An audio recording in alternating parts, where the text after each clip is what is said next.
Asante sana. Kwa majina naitwa MC Miguna Miguna. Mimi nasema hivi, nataka nizungumzie swala la James Aggrey Orengo ambaye imesemekana kwamba huenda akawania kiti cha urais.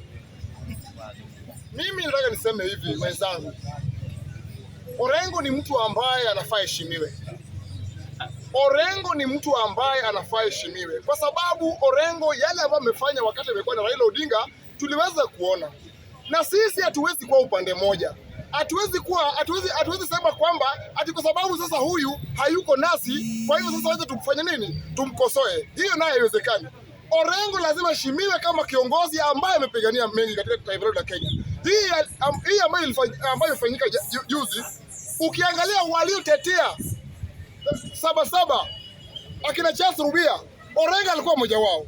Wasikia? Kwa hivyo Orengo kuna yale ambayo amefanya katika taifa letu la Kenya. Ile track record ambayo Orengo anayo katika taifa letu la Kenya hata Oburu mwenye hana. Wasikia? Kwa hivyo Orengo ni mtu ambaye anafaa heshimiwe vilivyo. Yeye ni kiongozi msupavu katika taifa letu la Kenya. Hata kama pengine kuna maendeleo ambayo pengine watarajia afanye kule Siaya, wewe mwenyewe unazungumza swala la Siaya inhali wewe si wa Siaya. Wewe unazaliwa Homa Bay au kule Migori. Wasikia? Kwa hivyo tunafaa tuheshimu Orengo. Orengo ako na haki ya kuwania kiti cha urais na yeye ni Mkenya kama wenzetu. Wasikia? Yeye ni mwenzetu, lazima heshimiwe. Orengo ameachieve a lot in this country. Kwa hivyo usije hapa kukosoa Orengo kwa kuwa my friend, hatuwezi kubali kwamba tunakosoa kila kitu. La pili, mimi nataka niseme hivi.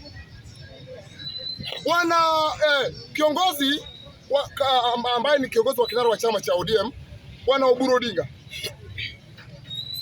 Oburu Odinga amezungumza, na kulingana vile amezungumza, amesema jambo la busara, kwa sababu hapa Kenya ukiwa rais unaongoza watu wote, unaongoza wachawi, yani unaongoza kila kitu. Wasikia? So Ruto ana kibarua kigumu tena sana kuongoza wa Kenya. Kuna watu ambao hata waambie vipi hawataki kusikia jamani.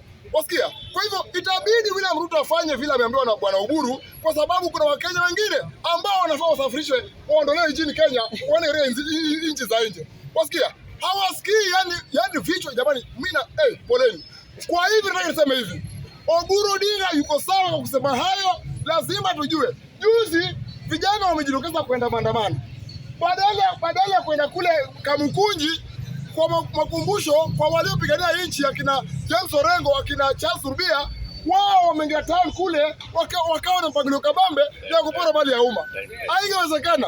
Hii haiwezekani katika taifa letu la Kenya. Sisi tunajua uchaguzi na ukuja tutaibuka na ushindi mkubwa sana Bwana William Samoei Ruto. Asante sana. Thank you.